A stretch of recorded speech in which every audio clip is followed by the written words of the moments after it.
Kajinglet jurip jong ka Investigation and Enforcement Subdivision Shillong Circle jong ka tanat MeECL hak step jong ka arpun trik yong arajar saw halum survey ban pinshisha ya ka jington ka jingtu boarding di Kilong yeng ki belasnabi an ki badai jong ki Poiwir na ki wegi jalla kentubru nagari Bangladesh ka teka Kynhun kalala ban pintikina ki te Kilong yeng ki to ka boarding ka balong bi an Maria rung hak teka jaka ka teka Kynhun jong ka tanat MeECL ka badan hapo ka jingilam jong assistant Executive Engineer ba yuper pasa kiladap panlap bakadon gajing tu boarding bat kamadian kat bagi dang rung syapo ban tokit dan nangno kini ki Poiwir kitu boarding la lapan ban bakiladap ban od lupa ya ka boarding kum banchu pentip kum kani kaju kajing ja satu boarding kaladon na Maxwellton Estate ya ka ba ka Kynhun ka MeECL haka hinyo tarik jong banai leber arajar psa kalalit ban od ka boarding na Kilong yeng barjala ki basha kno sabi an haka te jakan na gajing budoi ka Khasi Students Union KSU Laban Circle halor kani gajing satu boarding in pen kan mabu chairman cum managing director CMD ka MeECL Sanjay Goyal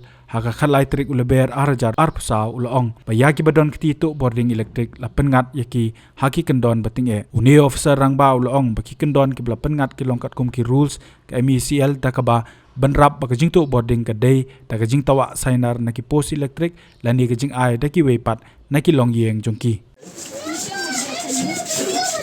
apa lihat mah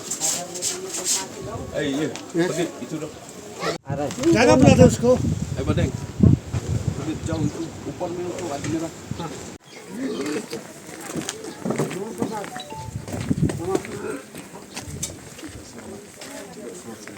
ये आपको करे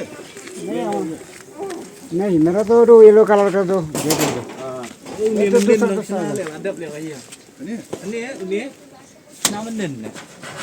nama nen ini langsung dapat tu lah ot deh kau kata itu gitu वो लोग घर में वो लोग अलग अलग का वो लोग अलग सब अलग अलग tu lah ot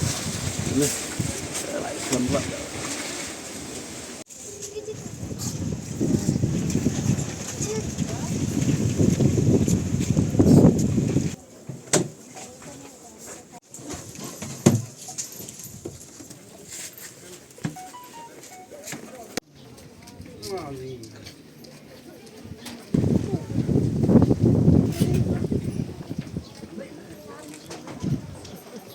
We do take action in terms of assessment and penalties as per the law,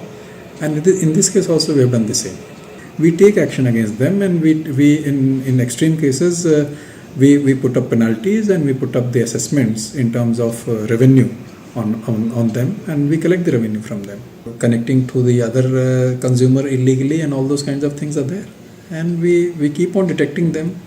We have a vigilance wing also who looks into these aspects and takes action. We have authorized our field officers also to go and check these things if they are happening in the field, because that's a loss to the corporation. So we are looking from the perspective of loss to the corporation, and we are taking corrective actions. Habatin, pej bahagi kishap, kashap plus F. Ka plus F? Hakabam bangibam dunaki eki batay kamet. Namar kata habathiru atau kau kamlu ka umpnyang kadut pej ya kashap plus F hakajingsom. Yaki nutrient kumki vitamin bat ka ayan la icon diat bat akabathau bha kam kata ikadur jingki marbam kajing mat lani ka rukom shed yaki. Balehi banai kita. Kadon ka we kajing mentoy bakongsan. Kakot kakia. Ka nutrition bakam bhag kajing im bakam bha pendon kam daki mar ba medon ka sharp plus F menta kasni Lawan Ra Shafi Lingba ko office jong Commissionerate of Food Safety Meghalaya